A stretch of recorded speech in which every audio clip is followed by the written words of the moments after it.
भोले बाबा जोगिया हो राम।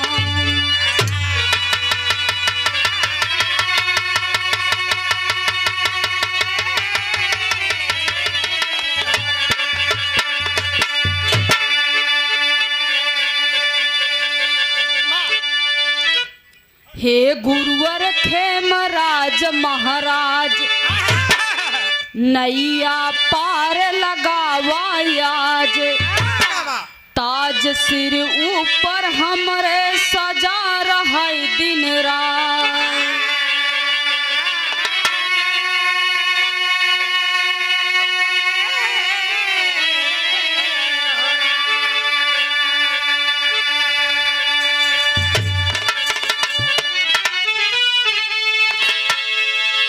नमो नमो बिंदेश्वरी नमो नमो जगदम्ब। भक्त जनों के काज हित करती कहाँ विलम्ब।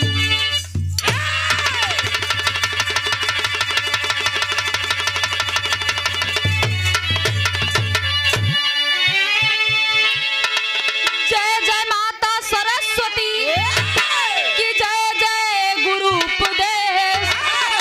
जय किसान जय जय जवान की भाई जय जय भारत देश।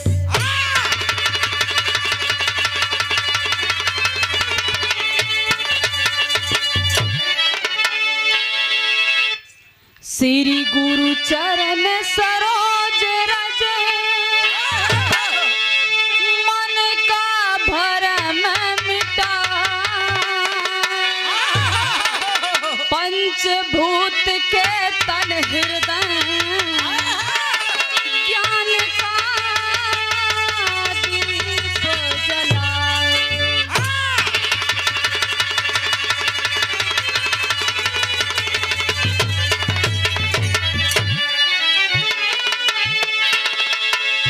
नमो जन्मदाता हो मेरे विधाता बनाता जो नाता लहू को नमामि। नमो तात पाता सहोदर जभ्राता कहता सदा अपने कुल को नमामि।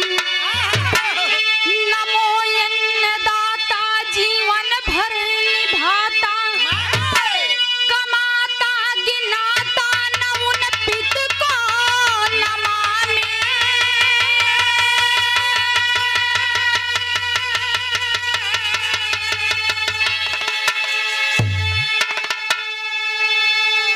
नमो माँ की ममता में करुणा की क्षमता।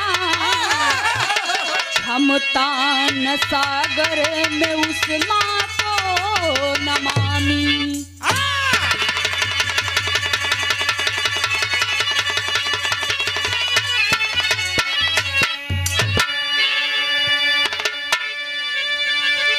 बंदहु राम हित सीताराम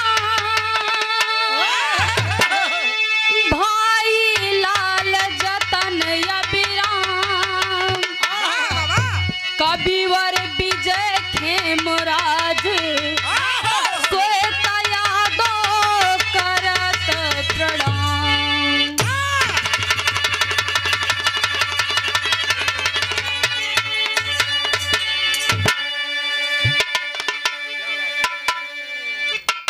हेलो हेलो हेलो अच्छा वॉल्यूम दे दी मैं हल्का से। आज यहाँ पर बड़ी ही पावन बेला बड़ी ही ऐतिहासिक धरती पर आप सब बाबूजी सादर आमंत्रित हैं। त्रयोदशा तिरही के उपलक्ष्य में कार्यक्रम का आयोजन किया गया है जिसमें आप सब सादर आमंत्रित हैं। दूर दराज से चल के आए हुए हमारे पूजनीय बापूजी पूजनीय चाचा जी नात रिश्तेदार गांव देश संगी साथी बाबूजी, इष्ट मित्र, सम्मान योग्य बहने, पूजा योग्य माता, सम्मान योग्य बहने, फुलवारी के करधार के छोटे छोटे नन्हे मुन्ने बच्चे, आप सब बाबूजी बिरहा का आनंद ले रहे हैं बाबू। हम श्वेता यादव अर्पण प्रतापगढ़ की माटी से ये कही स्वर में आप सबके श्री चरणों में नमन करती हूँ, प्रणाम करती हूँ, वंदन करती हूँ, अभिनंदन करती हूँ। दोनों हाथ जोड़ के बाबू आप सबको पांव छू के जय श्री कृष्ण, राधे राधे। बिरहा सुने वाले बाबूजी, गावे में गलती हो जाए, बोले में गलती हो जाए, अपने घर का छोट बच्चा समझ के आप सब माफी कह दे हैं बाबू। कहे कि कुछ कुछ समझ में नहीं आओ बाबू, हम प्रतापगढ़ के रहे वाली है। इलाहाबाद प्रतापगढ़ तो बाबूजी जोर तोड़ पे है, लेकिन कुछ कुछ बतिया हमरे यहाँ के बदली बा। घबरा नमक खाता हूँ, भाषा तो याद हो जाए। देखा बाबूजी, हम प्रतापगढ़ के जरूर हमार जन्म भूमि बा, लेकिन कर्म भूमि हमारी इलाहाबाद का धरती आप सब हैं बाबू। ज्ञान के दाता बाबू, आप सब हैं, पालन पोषण आप सब करत हैं। मंच पे आप उपस्थित हैं पूजनीय हमरे गुरुजी श्रीमान जी खेमराज यादव मूछ वाले, आपके श्री चरणों में प्रणाम करते हूँ, नमन करती हूँ। बगल के मंच पे आप पूजनीय गुरुजी श्रीमान जी कमल चंद यादव जी, पूजनीय मास्टर साहब, पूजनीय गुरुजी, आपके श्री चरणों में नमन करती हूँ, वंदन करती हूँ, अभिनंदन करती हूँ, आपका स्वागत करती हूँ। आपके श्री चरणों में, पूरी पार्टी के श्री चरणों में नमन करती हूँ, वंदन करती हूँ। जय श्री कृष्ण, राधे राधे।